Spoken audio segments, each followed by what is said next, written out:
पक्ष असो ते समस्त असे 19 उमेदवार या विधानसभेच्या रिंगणात उभे आहेत आणि आम्हाला विचार करायचा आहे की मतं कोणाला द्यायची आहे। बांधवांनो, गेली 40-45 वर्ष झाली या बहुजन समाज पार्टीची स्थापना होऊन या पक्षाची स्थापना माननीय कांशीराम साहेबांनी का केली?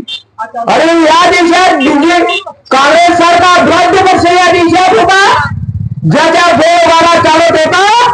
काँग्रेसला या ठिकाणी अनुसूचित जाती, अनुसूचित जनजाती आणि ओबीसी वर्गाच्या या गांधीजीच्या चेहऱ्याने एवढं जनप्रिय बनवून टाकलं का या लगातार या काँग्रेसची सत्ता या देशामध्ये 50-55 वर्ष आमच्या महाराष्ट्रामध्ये आणि या देशामध्ये राहिली बांधवांनो।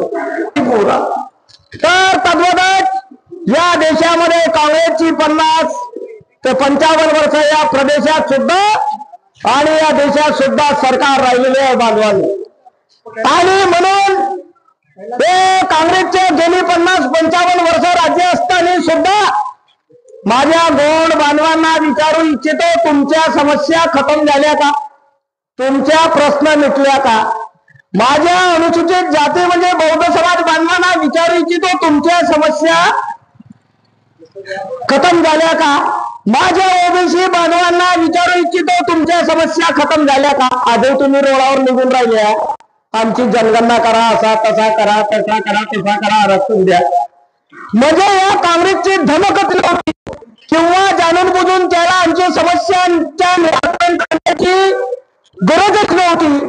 आणि या 50-55 मध्ये 55 वर्षात आमच्या समस्या जसेच्या तशाच राहिल्या।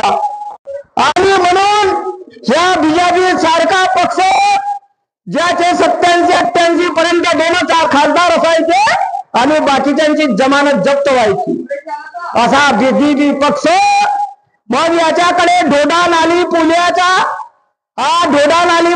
भरोश्यावर काँग्रेसने वोटबँकेतली सत्ता भोगली। हा फार मोठा जुना आश्वासन झाला होता, प्रलोभन झाला होता, म्हणे आता बीजेपी आपण तर याच्या भरोश्यावर नाही येऊ शकू। तर या नालायक बीजेपीनं भगवान समोर केला भगवान, आणि त्या भगवानच्या भरोश्यावर आजही 20 वर्ष झाले आज सत्ता भोगत आहे। तर माझ्या ओबीसी समाज बांधवांची समस्या मिटली का? आमच्या पद्माताईने सांगावा, आमच्या आदिवासी समस्या मिटल्या का? पद्माताई नाही। आमच्या एससी बांधवांच्या समस्या मिटल्या का बडोले साहेब? नाही। म्हणूनच मान्यवर कांशीराम साहेबांनी 1984 ला बहुजन समाज पार्टीची निर्मिती केली, त्याचे नाव बहुजन समाज पार्टी आहे। आणि कांशीराम कोणी सडक छाप नेते नव्हते। आता जसा रातोरात बॅनर लावा, स्टिकर लावा, पैसे वाटा, मंडळीले क्रिकेटले पैसे देणार, रातोरात नेता बना ना आपल्या राजनीतीची शोध करा। त्या माणसानं रिसर्च केलं की भाई आमच्या समाजाच्या समस्या काय आहेत, तर या पक्षामध्ये काहीतरी दालने काळा आहे। आणि म्हणून जे बाबासाहेबांच्या गेल्यानंतर खऱ्या अर्थानं या देशामध्ये ज्या नेत्यांची चळवळ चालवण्याची गरज होती त्या नेत्यांनी चळवळ चालवू नाही शकली। आणि बाबासाहेबांच्या, बुद्धांच्या, बिरसा मुंडांच्या, भीमराव कुमूच्या विचारावर बहुजन समाज पार्टीची निर्मिती करण्यात आली बांधवांनो। आणि हा काँग्रेस पक्ष जो स्थापन झाला हा तुमच्या बापदादाचे स्थापन करायला गेला नव्हता। लोकमान्य टिळक आणि इंग्रजी 1-2 ते सर ह्यूम आणि अनिल बजंत नावाची ते इंग्लिश स्त्री होती, इंग्रजी तिने स्थापन केले नाही काँग्रेस, तुमच्या बापदादाचे होता। बाबासाहेब सांगते आम्हाला काँग्रेसचे 44 सदस्य लोक बोला तरी बेशरम सारखे बीजेपी पेक्षा चांगली म्हणून आम्ही काँग्रेसला ठोकतो, त्याच पर्पलबाईच्या राखाने ठोकतो, ज्या काँग्रेस पर्पलबाईचा बाप आमच्या बापाला आहे ते शरम लागायला पाहिजे। आणि म्हणून या बहुजन समाज पार्टीची निर्मिती करण्यात आली। आणि बाबासाहेबांना काय अपेक्षित होती या देशामध्ये, तर बाबासाहेबांना अपेक्षित एवढंच होतं की भाई मी संविधान जे लिहिले या भारताला सुफलाम करण्यासाठी, येथल्या जाती जनजाती आणि ओबीसीच्या आणि अल्पसंख्याकांच्या भला करण्यासाठी तो संविधान लागू झाला पाहिजे, हे बाबासाहेबांचे उद्देश होते. आणि म्हणूनच या उद्देशावर म्हणून आम्ही लाडली बहना देंगे 2000 पीएम किसान देंगे, तो ये निराधार देंगे तो फिराधार देंगे, असे कधी खोट्या आश्वासांना कधी बहुजन समाज पार्टी देत नाही. ते जे भारतीय संविधान आहे तेच लागू करण्याचं आमचं स्वप्न आहे. आणि तुम्हाला या ठिकाणी लोकसभेच्या चुनावला राजीव गांधींनी चुत्या बनवलं, खिशातून पुस्तक काढली ना, असं हलवली संविधान खतरे में. अबे राहुल गांधी, जर संविधान खतरे में आहे तर मग तू 55 वर्ष का केलास? आमच्या नोकऱ्या तरी दिलास का बरोबर? 15% एससीच्या गोंडायच्या, 7% गोंडायच्या ना, जो त्याच्या जमिनीचा अधिकार आहे. मोंगऱ्याच्या जेवढा पहाडी पर्वत आहे तो जंगल गोळा तो गोंडायच्या बापाचा आहे. उलटा त्याला भोगवून राहिला तर एकटन मोरीसाठी, एकटन घोरपोळीसाठी तुम्ही 6 वर्ष केस भोगता. गोंडाऊ सहन करा, सहन करा. माझा काँग्रेस माझा खडर. आणि आत्ताही बहुजन समाज पार्टीने जर ओळखल्या नाही आणि वोटिंग केल्या नाही तर तुमची निश्चितच ज्या दिवशी बहुजन समाज पार्टी मिटली त्याच दिवशी तुम्ही मिटाल. मी हमखासपणे सांगतो.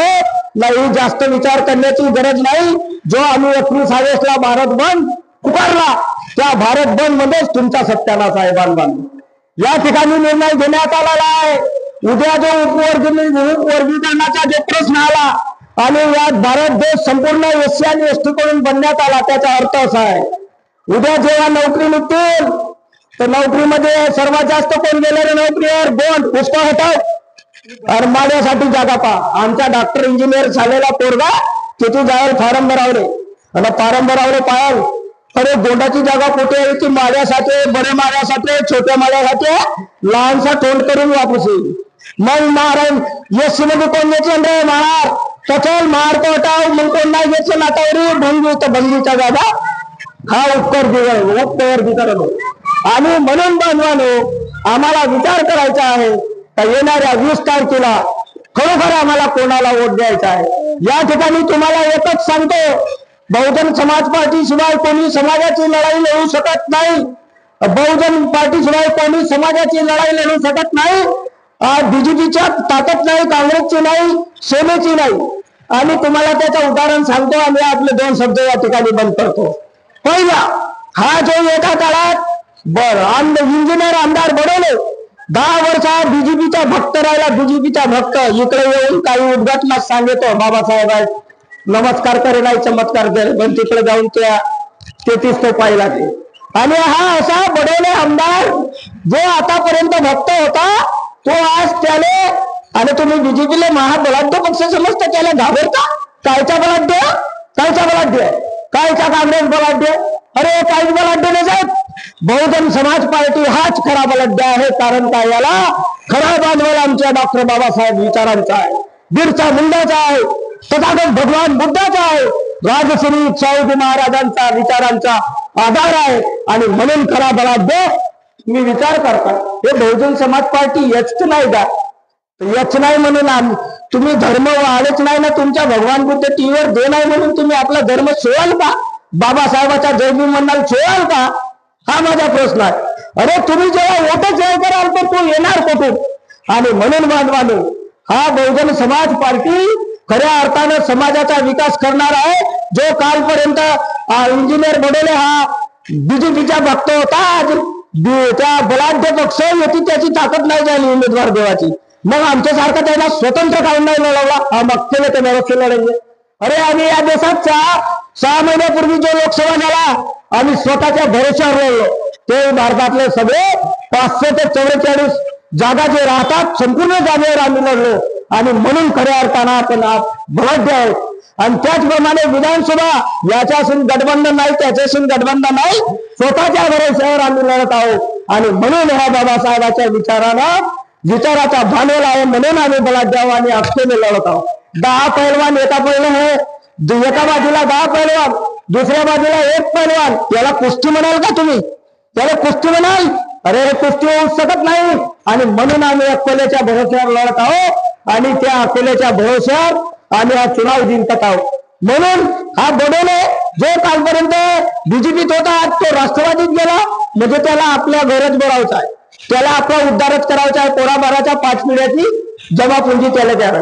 दुसरा चंद्रकांत मोरे, कालपर्यंत जो राष्ट्रवादीचा भक्त होता तो आज तो जन सुराज म्हणजे त्याचा पोरगा आपल्या पोराने आता पुढे केलं होतं, आता माझी सरली ते आतडी इकडे, तर तो आज जन स्वराज्यामध्ये उभा आहे बांधवाने.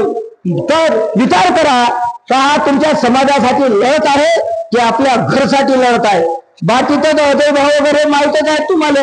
1 वर्षाच्या पहिले पक्षात जाऊन तिकीट नाही भेटली तर अपक्ष लढणे हा त्याचा उद्योग आहे, जाऊ द्या. आणि म्हणून चौथा जो उमेदवार आहे आमचा हे बिचारे प्राध्यापक सचिन मानगाय, 25-30 वर्ष झाले या पक्षात ते झुंजत आहेत. अरे ते जर आज चांगल्या पद्धतीने नोकरी करतो म्हटलं असतं तर आज चांगला 1-1.5 लाखाचा पगार घेऊन ते मस्त आपल्या घरी आरामात राहिले असते. परंतु बिचारे ते सचिनजी नामगाय आज ते या बहुजन समाज पार्टीमध्ये संघर्ष करत आहेत. ते प्रमाणित आहेत, निष्ठावंत आहेत, बुद्धिवंत आहेत, उच्च शिक्षित आहेत, अशा बहुजन समाज पार्टीचे आमचे उमेदवार आहेत. आणि खरोखरच हे बहुजन समाज पार्टी समाजासाठी लढत आहेत. आणि म्हणूनच येणाऱ्या 20 तारखेला तुम्हाला मतदान केवळ हत्ती चिन्हासमोरील बटन दाबून त्यांना प्रचंड मताने विजयी करायचा आहे.